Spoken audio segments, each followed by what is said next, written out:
नमस्कार दोस्तों, अखंड भारत की आवाज़ चैनल पर आप लोगों का स्वागत है। और अभी नारा गांव में हम आए हुए हैं और आज जो मैं इंटरव्यू जो अभी मैं कर रहा हूं, हमारे साथ एक मैम है जो म्यूज़िक टीचर की मैम हैं नारा गांव से, और दिव्यांगों के स्कूल में मैम पढ़ाती हैं। तो सबसे पहले हम मैम से का स्वागत करते हैं हमारे चैनल पे। मैम नमस्कार, आपका हमारे चैनल पे स्वागत है अखंड भारत की आवाज़।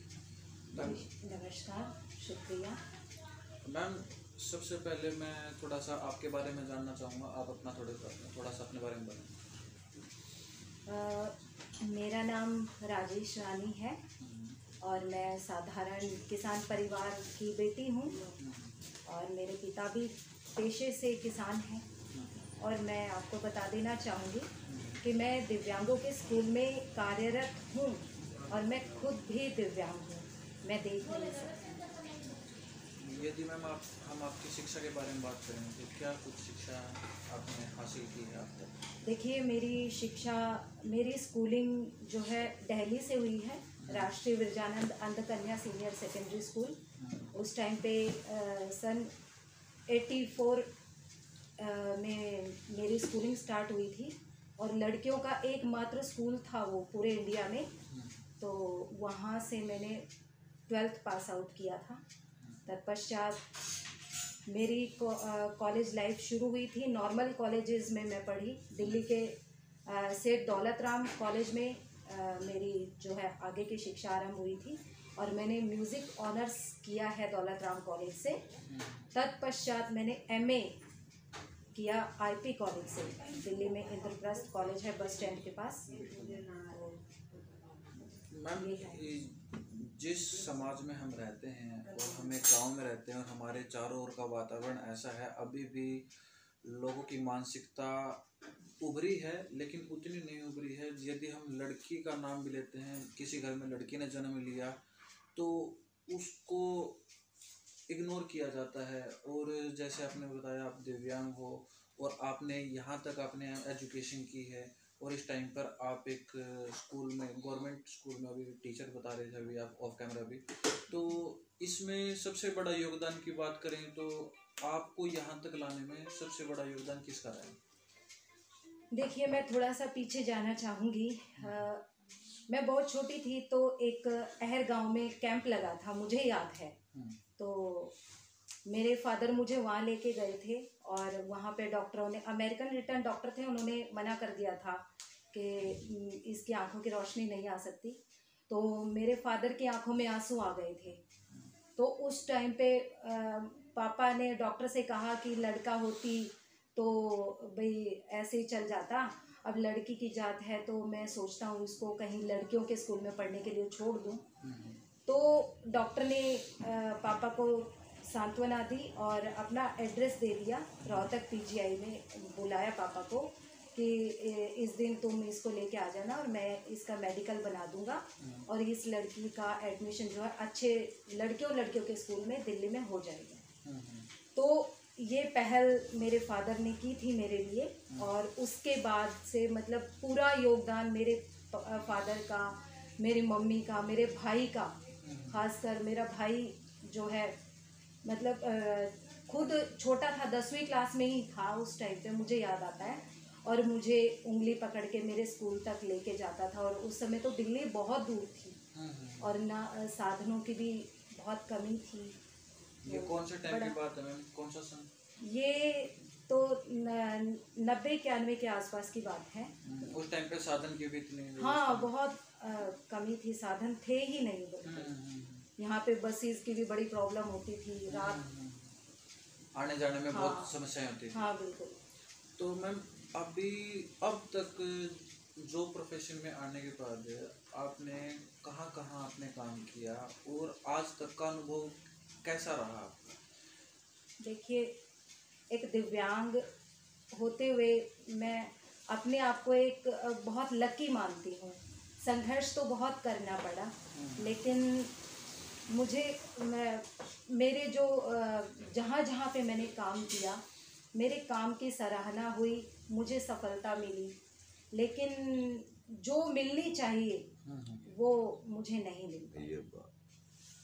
सबसे पहले आपने जॉब कहाँ पर की? सबसे पहले मैंने आर्य आदर्श सीनियर सेकेंडरी स्कूल है मटलोडा में, वहाँ सन 2002 में एज अ म्यूज़िक टीचर मैंने वहाँ पे जॉब की थी। और उसके बाद एक और थोड़ा सा ऐड कर लूँगी मैं, उसके बाद उन्होंने ही कॉलेज स्टार्ट किया था, तो मैंने वहाँ कॉलेज में मैं म्यूज़िक डिपार्टमेंट में HOD थी, अभी भी है, आर्या गर्ल्स कॉलेज है मटलोडा में। तो वहाँ पे मैंने 3 यूथ फेस्टिवल भी करवाए, और वहाँ पे भी मतलब अच्छे अच्छे ये CM लोगों का भी आना जाना रहता था, MLA थे, कृष्ण पवार जी थे, मैं उनका विशेष नाम लेना चाहूँगी। मतलब मेरे काम की सराहना पब्लिक ज़रूर करती थी, लेकिन जो फिर वही बात मैं कहूँगी कि जो मैं चाहती थी वो मुझे कभी मतलब उसका रिजल्ट नहीं मिला उसे। हाँ, आपका कहने का मतलब तात्पर्य है कि उसका रिजल्ट नहीं मिला। हाँ बिल्कुल, मतलब नाम तो मिला लेकिन रिजल्ट नहीं मिला। बिल्कुल बिल्कुल। तो अब जैसे आप बता रहे थे गवर्नमेंट टीचर हो आप, म्यूजिक टीचर, तो कहाँ जी, तो जैसे अभी आप टीचर हो, अभी मैंने बोला भी था कि आप गवर्नमेंट टीचर हो, और इसमें क्या ये, इस पर आपका क्या कहना है और कहाँ पर हो?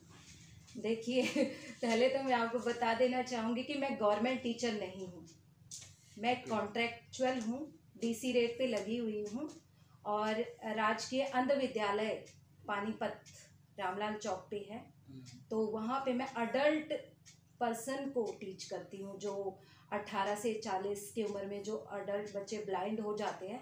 TCA भी एक training centre for adult blind एक सरकार ने प्रोग्राम चला रखा है, तो वहाँ पे मैं DC रेट पे कार्यरत हूँ। कब से हो?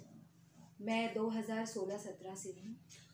तो जैसे आपने अभी बताया आप कॉन्ट्रेक्चुअल बेस पे वहाँ पे आप टीचर हो, म्यूजिक टीचर, तो अब तक की उपलब्धियों की हम बात करें, आपने अपनी शिक्षा के बारे में बताया, आपने अपने जॉब के बारे में बताया, तो यदि हम उपलब्धियों के बारे में बात करें तो क्या कुछ कहना होगा आपका? देखिए उपलब्धियाँ तो बहुत है मेरी, लेकिन वो छुप गई हैं, क्योंकि एक हर जगह पे कदम कदम पे मतलब हतोत्साहित होना पड़ता है ना, तो वो उपलब्धियाँ छुप जाती है। अब जैसे छोटी सी बात ले लो, मैंने एक यहाँ ब्लाइंड स्कूल में स्वामी ज्ञानानंद जी के सानिध्य में गीता पाठ शुरू किया मैंने, और इतना स्ट्रगल किया उसके लिए। स्वामी ज्ञानानंद जी महाराज ने हमें ब्रेल लिपि में पुस्तक अवेलेबल करवाई, और मतलब सोच भी नहीं सकते थे, जो बच्चे हरियाणवी बोलते हैं वो संस्कृत में जैसे पंडित होते हैं ना, पंडित विद्वान, उस तरह से उच्चारण करते हैं श्लोकों का। तो इतना मतलब स्ट्रगल मैंने किया, और अपना प्रोग्राम भी मैंने 2017 में करनाल में CM साहब आए थे हमारे, श्री मनोहर लाल खट्टर जी, तो उनके समक्ष भी प्रोग्राम दिया, लेकिन हमें उसके बावजूद भी मतलब वही है, नाम मिला, तालियां मिली, लेकिन और कुछ नहीं, परिणाम नहीं।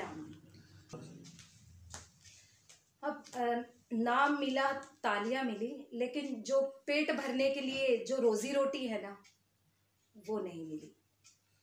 मतलब एक कॉन्ट्रैक्ट बेस पे ये रखा गया, कभी भी कुछ भी हो सकता है। हाँ, अरे कभी भी कुछ नहीं, हर साल सैंक्शन के लफड़े पड़े रहते हैं, हर साल हमें टेंशन हो जाती है। 1 महीना पहले दिमाग में ये रहता है कि पता नहीं अगले साल हमारी सैंक्शन सरकार देगी भी या नहीं, बहुत चक्कर काटने पड़ते हैं हेड ऑफिस के।